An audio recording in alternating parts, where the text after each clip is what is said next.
Dear students, welcome back to my channel. Today I am going to discuss the solution to the activities of lesson 11, The Blind Boy, written by Koli Sibar of class 6. প্রিয় ছাত্ররা, আবারও আমার এই চ্যানেলে তোমাদের স্বাগতম। আজকে আমরা ক্লাস 6 এর লেসন নাম্বার 11 দ্য ব্লাইন্ড বয় যেটি লিখেছেন, যে কবিতাটি লিখেছেন কলি সিবার, সেই কবিতার অ্যাক্টিভিটির সমাধানগুলো নিয়ে আলোচনা করব। Activity 1, tick the correct alternative, সঠিক বিকল্প উত্তরটিতে টিক দাও। A, in the poem I refers to, এই কবিতায় আই বলতে বোঝানো হয়েছে অপশান 1 দ্য ব্লাইন্ড বয়, অন্ধ বালকটিকে, অপশান 2 দ্য সান, সূর্যকে, অপশান 3 দ্য লাইট অর্থাৎ আলোকে। ঠিক আছে, তাহলে সঠিক উত্তরটি কী হবে? সঠিক উত্তরটি হবে অপশান 1 দ্য ব্লাইন্ড বয়। ঠিক আছে। B, the blind boy can not enjoy the blessings of, অন্ধ বালকটি যে আশীর্বাদটি উপভোগ করতে পারে না, অপশান 1 টেস্ট স্বাদ, অপশান 2 সাইট দৃশ্য বা দেখার, অপশান 3 স্পিচ অর্থাৎ কথা বলার। তাহলে সঠিক উত্তরটি কী হবে? সঠিক উত্তরটি হবে অপশান 2 সাইট। ঠিক আছে। C, the blind boy identifies the sun by its, অর্থাৎ অন্ধ বালকটি সূর্যকে শনাক্ত করতে পারে কিভাবে? অপশান 1 দেখো, শেপ তার আকার দেখে বা আকারের মাধ্যমে, অপশান 2 লাইট তার আলোর মাধ্যমে, অপশান 3 ওয়ার্মথ তার উষ্ণতা এর মাধ্যমে। তাহলে সঠিক উত্তরটি কী হবে? সঠিক উত্তরটি হবে দেখো অপশান 3 ওয়ার্মথ, অর্থাৎ সূর্যের যে উষ্ণতা এর দ্বারা। ডি, দ্য বয় ইজ, বালকটি হয় অপশান 1 হ্যাপি খুশি, অপশান 2 স্যাড অর্থাৎ দুঃখিত বা দুঃখী আমরা বলতে পারি, অপশান 3 অ্যাংরি অর্থাৎ ক্রুদ্ধ বা রাগান্বিত। তাহলে সঠিক উত্তরটি কী হবে? সঠিক উত্তরটি হবে অপশান 1 হ্যাপি। ঠিক আছে।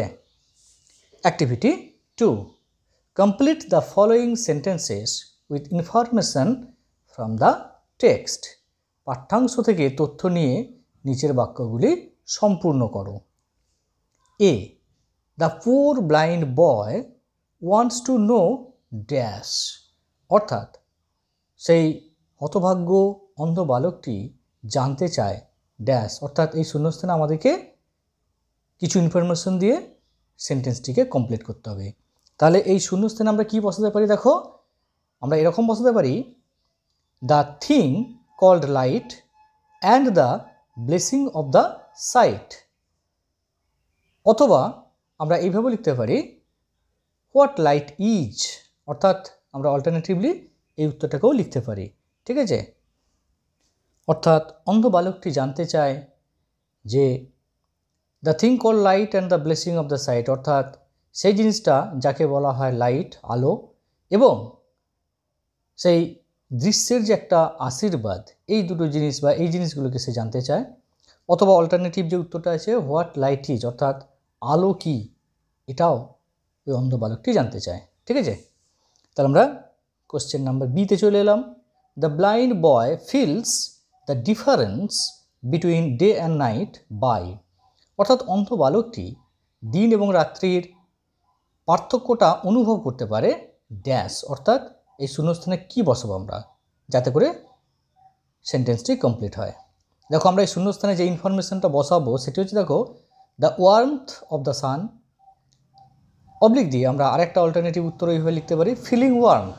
ঠিক আছে, যার মানে হচ্ছে যে কিভাবে সে এই দিন রাত্রির ডিফারেন্সটা করতে পারে, না the by the warmth of the sun অর্থাৎ সূর্যের উষ্ণতার দ্বারা, অথবা ফিলিং ওয়ার্মথ অর্থাৎ উষ্ণতা অনুভব করিয়া। ঠিক আছে। Question number C, the boy often hears mornings about, অর্থাৎ ছেলেটি প্রায়শই শোনে বিলাপের কথা, অ্যাবাউট সম্বন্ধে। কিসের সম্বন্ধে তার বিলাপের কথা শোনে? না এই শূন্যস্থানে আমরা কি বসাবো? দেখো শূন্যস্থানে আমরা যেটা বসাবো হিজ হ্যাপলেস ও, অর্থাৎ তার দুর্ভাগ্যজনক শোক বা ব্যথার কথা। অথবা অবলিক দিয়ে আমরা আরেকটা উত্তর লিখতে পারি অল্টারনেটিভ, সেটা হচ্ছে আ লস হি নেভার নোস, অথবা একটা ক্ষতি যেটা সে কখনোই জানতো না, এই ব্যাপারে সে অন্যদেরকে মর্নিংস বা বিলাপ করতে শোনে প্রায়শই। D, the boy does not want his dash, অর্থাৎ ছেলেটি চায় না তার ড্যাশ, অর্থাৎ এই শূন্যস্থানে আমরা কী বসাবো? দেখো cheer of mind to be destroyed, অর্থাৎ তার হৃদয়ের প্রসন্নতা বা মনের যে আনন্দ এটা যাতে করে কখনোই ধ্বংস না হয়। ঠিক আছে, অর্থাৎ ছেলেটি কখনোই চায় না বা ছেলেটি চায় না তার মনের আনন্দকে ধ্বংস হতে দিতে। ঠিক আছে। Activity 3, answer the following question, এই নিচের প্রশ্নটির উত্তর দাও। Hmm do you think the blind boy is speaking to, অর্থাৎ তোমার মতে ওই অন্ধ বালকটি কার সাথে কথা বলছে? উত্তরটি কী হবে দেখে নাও। I think the blind boy is speaking to a person who has eyesight. যেহেতু তোমার মত চেয়েছে, তুমি কি মনে করো এটা জানতে চেয়েছে, তাই এখানে আমাদের উত্তর এইভাবে শুরু হবে যে আই থিঙ্ক, আমি মনে করি দ্য ব্লাইন্ড বয় অর্থাৎ অন্ধ বালকটি ইজ স্পিকিং কথা বলছে টু আ পারসন একটি ব্যক্তির সাথে, হু হ্যাজ আইসাইট যার আইসাইট আছে বা যার দৃষ্টিশক্তি আছে, এরকম একজন ব্যক্তির সাথে তিনি সে ওই অন্ধ বালকটি কথা বলছিল। ঠিক আছে। Activity 4, fill in the chart with information from the text, one is done for you, অর্থাৎ পাঠ্যাংশ থেকে তথ্য নিয়ে ছকটি পূরণ করো, একটি তোমাদের জন্য করে দেওয়া আছে বা করে দেওয়া হলো। তাহলে দেখো এই ছকটির দুটি কালাম, বাঁ দিকের কালামের হেডিং আছে দেখো ব্লাইন্ড পারসন অন্ধ ব্যক্তি, আর ডান দিকের কালামে হেডিং আছে দেখো পারসন উইথ ভিশন, অর্থাৎ যে ব্যক্তির দৃষ্টিশক্তি আছে এরকম। ঠিক আছে। তাহলে দেখো বাম দিকে এ ব্লাইন্ড পারসনের ঘরে আছে দেখো এ 24 আওয়ার্স অফ নাইট, অর্থাৎ ব্লাইন্ড বয়ের ক্ষেত্রে অ্যাকচুয়ালি 24 আওয়ার্স অফ নাইট মানে 24 ঘন্টায় তার কাছে রাত, কারণ সে তো চোখে দেখতে পায় না, তাই সবসময় তার কাছে অন্ধকার রাত। আর ডান দিকে দেখো দেওয়া আছে 24 hours off day and night, অর্থাৎ 24 ঘন্টার দিন এবং রাত্রি, অর্থাৎ 24 ঘন্টার মধ্যে 12 ঘন্টা দিন 12 ঘন্টা রাত্রি যে ব্যক্তি দেখতে পায় তার কাছে। ঠিক আছে। তবে দেখো বিতে দেখো পারসন উইথ ভিশন এই কালামে দেওয়া আছে sees the sun and feels its warmth, অর্থাৎ সূর্যকে দেখতে পায় এবং তার উষ্ণতাকেও অনুভব করতে পারে বা অনুভব করে। তাহলে এখানে ব্লাইন্ড পারসনের ক্ষেত্রে কি লিখতে হবে দেখো, বিয়ের ঘরে আমরা ব্লাইন্ড পারসনের ঘরটায় লিখব only feels the sun's warmth, অর্থাৎ কেবলমাত্র সূর্যের উষ্ণতাকেই অনুভব করতে পারে ব্লাইন্ড পারসনরা। ঠিক আছে। এবার দেখো পারসন উইথ ভিশন এর ঘরে দেওয়া আছে দেখো এই কালামে plays during day and sleeps at night, অর্থাৎ দিনের বেলার দিকে খেলা করে এবং রাত্রে ঘুমায় যে ব্যক্তির দৃষ্টিশক্তি আছে। তাহলে বাম দিকে ব্লাইন্ড পারসনের এই কালামটা আমরা কী লিখব দেখো, whenever plays it is the day, whenever sleeps it is the night, অর্থাৎ যখনই খেলে সেটাই হয় দিন, আর যখন ঘুমায় সেটাই হয় নাইট বা রাত্রি তার কাছে। ঠিক আছে। এবার দেখো কালাম ব্লাইন্ড পারসন যে ঘরটি রয়েছে সেখানে কি দেওয়া রয়েছে দেখো ডিতে doesn't realize the loss of sight, অর্থাৎ দৃষ্টিশক্তি হারানোর ব্যাপারটা সে বুঝতেই পারে না। ঠিক আছে, রিয়েলাইজ করতে পারে না, উপলব্ধি করতে পারে না বা করে না। এখানে দেখো পারসন উইথ ভিশন এই ঘরটি ফাঁকা আছে, তাহলে এখানে আমরা কী লিখবো দেখো, এখানে আমরা লিখব knows the blessings of sight, oblique দিয়ে আমরা আরেকটা অল্টারনেটিভ লিখতে পারি realises the loss of sight, অর্থাৎ যাদের ভিশন আছে সেই সব ব্যক্তিরা কিন্তু knows the blessings of sight, তারা দৃশ্যের এই যে আশীর্বাদ বা তার যে উপকারিতা এটা কিন্তু তারা জানে। এবং realize the loss of sight, যদি তাদের দৃষ্টি কোনোভাবে হারিয়ে যায় সেটা কিন্তু তারা বেশ ভালোভাবে উপলব্ধি করতে পারে। কারণটা কি না, কারণ তারা তাদের আইসাইট ছিল এবং যখন হারায় এটা তারা ডিফারেন্সটা বুঝতে পারে, কিন্তু অন্ধ ব্যক্তিদের ক্ষেত্রে সেটা তারা বুঝতেই পারে না। সেজন্য লেখা ছিল দেখো, does not realise the loss of sight. ঠিক আছে। Activity 5, answer the following questions in complete sentences. নিচের প্রশ্নগুলির উত্তর দাও সম্পূর্ণ বাক্যে। ঠিক আছে। A, what would happen if the blind boy kept awake, অর্থাৎ যদি অন্ধ বালকটি জেগে থাকতো তাহলে কি হতো? উত্তরটি দেখে নাও। It would always be day if the blind boy kept awake, অর্থাৎ এটা সর্বদাই দিন হতো যদি অন্ধ বালকটি জেগে থাকতো। B, question number B, what does the blind boy bear with patience, অর্থাৎ অন্ধ বালকটি ধৈর্যের সাথে কি সহ্য করে? এখানে উত্তরটি কী হবে দেখে নাও। উত্তরটি হবে এরকম, the blind boy bears with patience the loss he never knows, অর্থাৎ অন্ধ বালকটি সহ্য করে ধৈর্যের সাথে the loss he never knows, সেই একটা ক্ষতি, লস, হারানো, যেটা সে কখনো জানেই না। ঠিক আছে। অ্যাকচুয়ালি কারো যদি সেটা থাকে তখন সে হারিয়ে গেলে বুঝতে পারে, কিন্তু তার যেটা ছিলই না সেটা হারানোর এখানে প্রশ্নই নেই। ঠিক আছে। Question number C, why does the blind boy think that he is a king, অর্থাৎ অন্ধ বালকটি কেন নিজেকে রাজা ভাবে, বা কেন অন্ধ বালকটি ভাবে যে সে একজন রাজা? তাহলে উত্তরটি কী হবে দেখে নাও।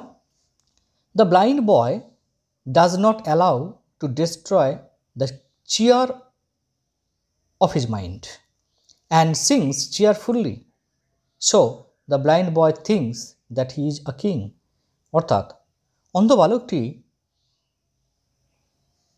তার মনের শান্তি বা মনের যে আনন্দ এটাকে ধ্বংস হতে দিতে চায় না, অ্যান্ড সিংস চিয়ারফুলি, এবং সে আনন্দের সাথে গান গায়।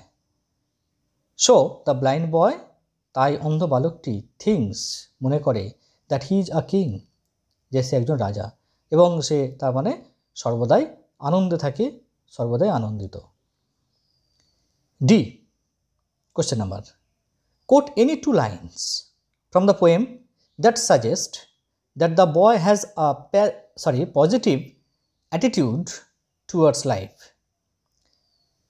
কবিতা থেকে যে কোনো 2টো লাইন কোট করো, উদ্ধৃত করো, যেটা এটা প্রমাণ করে বা এটা বলে যে ছেলেটি তার এই জীবনের প্রতি একটি পজিটিভ অ্যাটিটিউড, বা আমরা বলতে পারি যেটাকে যে একটা সদর্থক দৃষ্টিভঙ্গি ছিল বা আছে।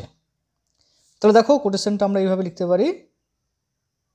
Quotation, but sure with patience I can bear a loss I never know, অথবা এই লাইনগুলো লেখা যেতে পারে alternatively. Quotation, then let not what I can not have my cheer of mind destroy.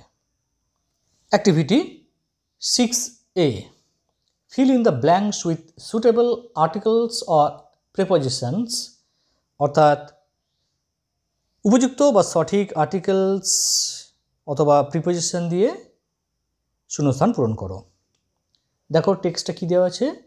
There was once dash little girl who lived in dash middle of dash deep dark forest dash her parents. ঠিক আছে। তাহলে দেখে নাও শূন্যস্থানগুলো কী হবে। There was once a little girl who lived in the middle of a deep dark forest with her parents. অর্থাৎ একদা এক ছোট্ট বালিকা ছিল যে তার পিতামাতার সাথে একটি গভীর অন্ধকার অরণ্যের মাঝখানে বসবাস করত। Activity 6B, classify the nouns given below and place them in the proper columns. নিচে দেওয়া নাউনগুলির শ্রেণীবিভাগ করো এবং সেগুলিকে সঠিক কলামে রাখো বা এখানে লেখো। দেখো দুটি কলাম আছে, দেখে নাও, কমন নাউন, অ্যাবস্ট্রাক্ট নাউন। আর কিছু নাউন দিয়েছে, দেখো সেই নাউনগুলো আমি আগে বলে নিই। লাইট, ডে, পেশেন্স, লস, বয়, সাইট।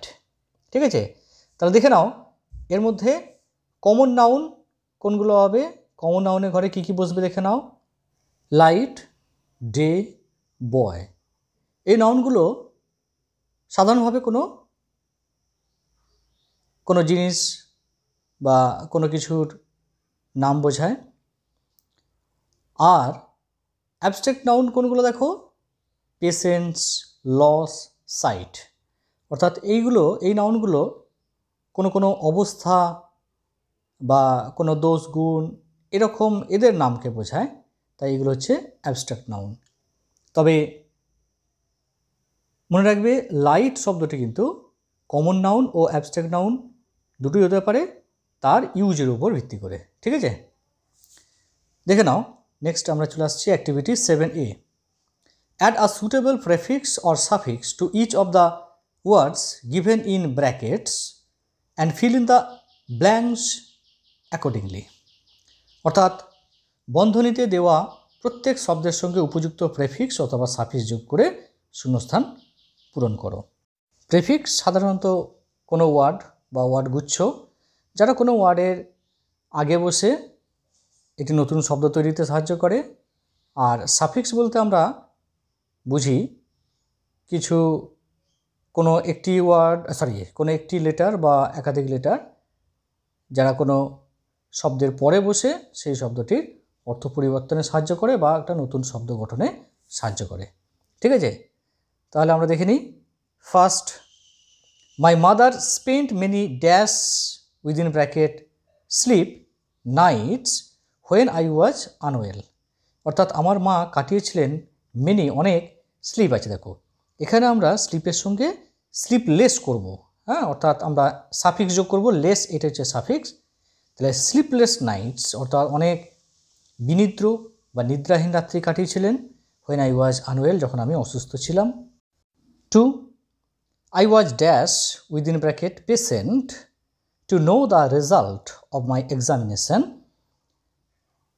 অর্থাৎ I was patient, patient মানে এখানে ধৈর্যশীল, অর্থাৎ এখানে পেশেন্টটি অ্যাডজেক্টিভ অর্থে ব্যবহার করা হয়েছে। তাহলে এখানে যে প্রেফিক্স আমরা ব্যবহার করবো দেখো সেটা হচ্ছে ইমপেশেন্ট, অর্থাৎ আমি ছিলাম অধৈর্য। To know the result of my examination, আমার পরীক্ষার ফলাফল জানার জন্য বা জানতে। 3, it was an dash within bracket enjoy moment.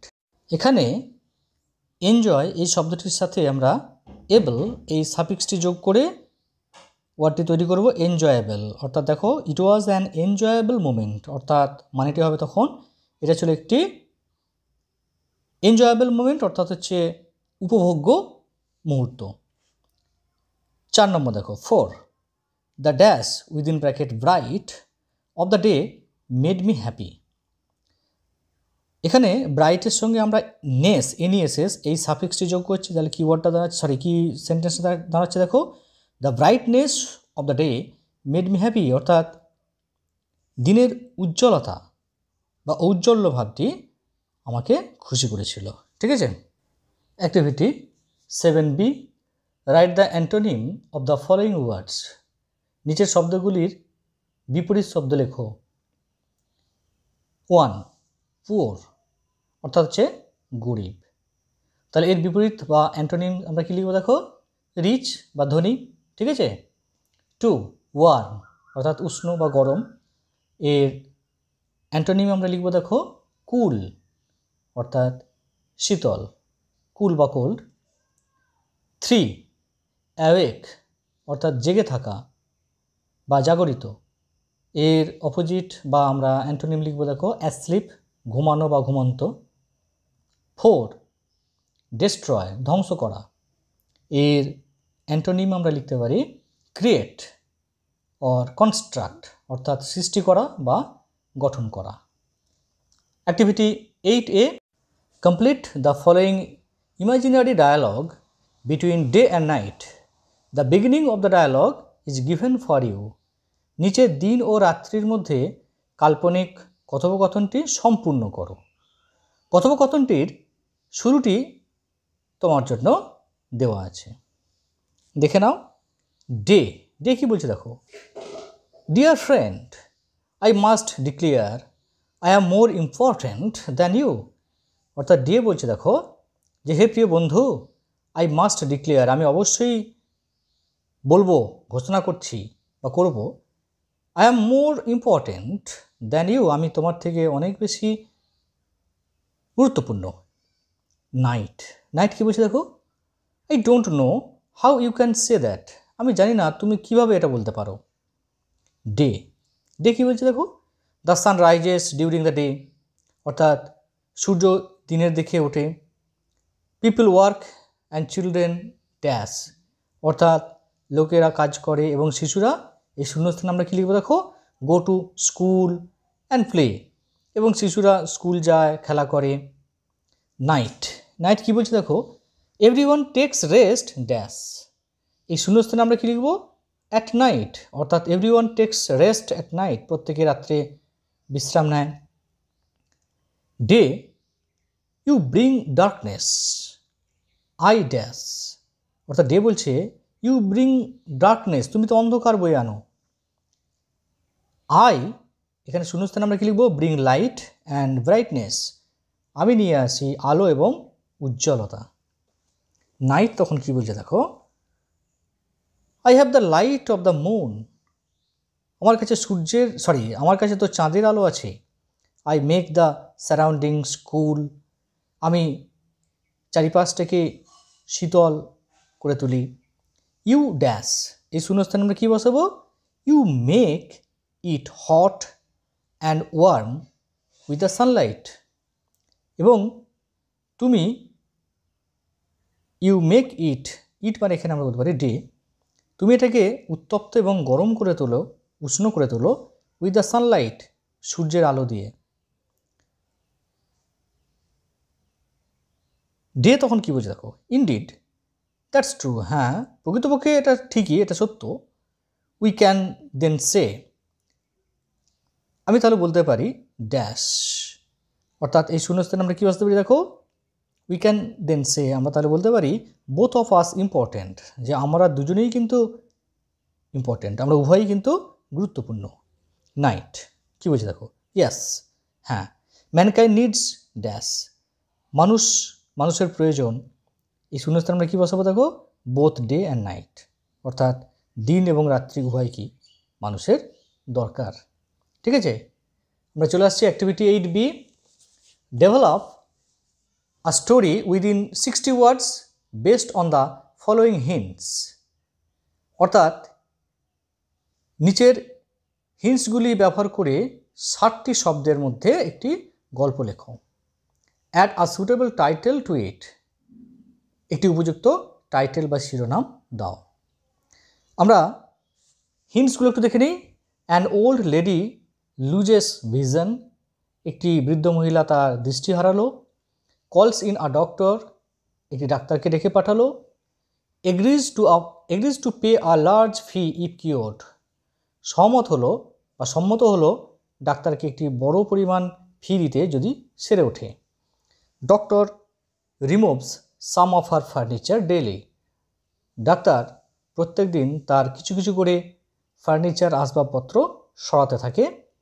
Lady is cured, মহিলাটি সেরে ওঠেন। সি রিফিউজেস টু পে, তিনি পে বা টাকা দিতে অস্বীকার করেন, ফি দিতে অস্বীকার করেন। Says she can not see any of her furniture, তিনি বলেন যে তিনি তার কোনো ফার্নিচার বা আসবাবপত্রই দেখতে পাচ্ছেন না। তাহলে আমরা গল্পটাকে এইভাবে শুরু করতে পারি। দেখো, once a lonely old lady lost her vision. একবার এক একাকী থাকা বৃদ্ধ মহিলা তার দৃষ্টি হারালেন। She called in a doctor and agreed to pay him a large fee if she was cured. তিনি এক ডাক্তারবাবুকে ডেকে পাঠালেন এবং সম্মত হলেন তাকে বেশ ভালো পরিমাণ ফি দেওয়ার, ইফ সি ওয়াজ কিওর্ড অর্থাৎ যদি তিনি সেরে ওঠেন। Doctor started treatment. ডাক্তারবাবু ট্রিটমেন্ট বা চিকিৎসা শুরু করলেন। And removed some of her costly furniture one by one every day. এবং প্রত্যেক দিন তার দামি দামি আসবাবপত্রের মধ্য থেকে একটি একটি করে সরাতে থাকলেন। Finally the lady was cured. অবশেষে ওই ভদ্রমহিলাটি সেরে উঠলেন বা ওই ভদ্রমহিলা সেরে উঠলেন। But the lady refuse to pay his fee. কিন্তু ওই মহিলা ডাক্তারবাবুর ফি অর্থাৎ পারিশ্রমিক দিতে অস্বীকার করলেন, অর্থাৎ তিনি তার পারিশ্রমিক দিলেন না। The doctor asked the reason. ডাক্তারবাবু কারণ জানতে চাইলেন। The lady said. মহিলাটি বললেন that she could not see any of her furniture. তিনি তার আসবাবপত্রের কিছুই দেখতে পাচ্ছেন না। The doctor realized his fault and returned everything. ডাক্তারবাবু তার ভুল বা ত্রুটি বুঝতে পারলেন এবং সব কিছু বা প্রত্যেকটা জিনিস তার ফিরিয়ে দিলেন। ঠিক আছে? So students, that's all for the day. Thank you. Thanks for watching.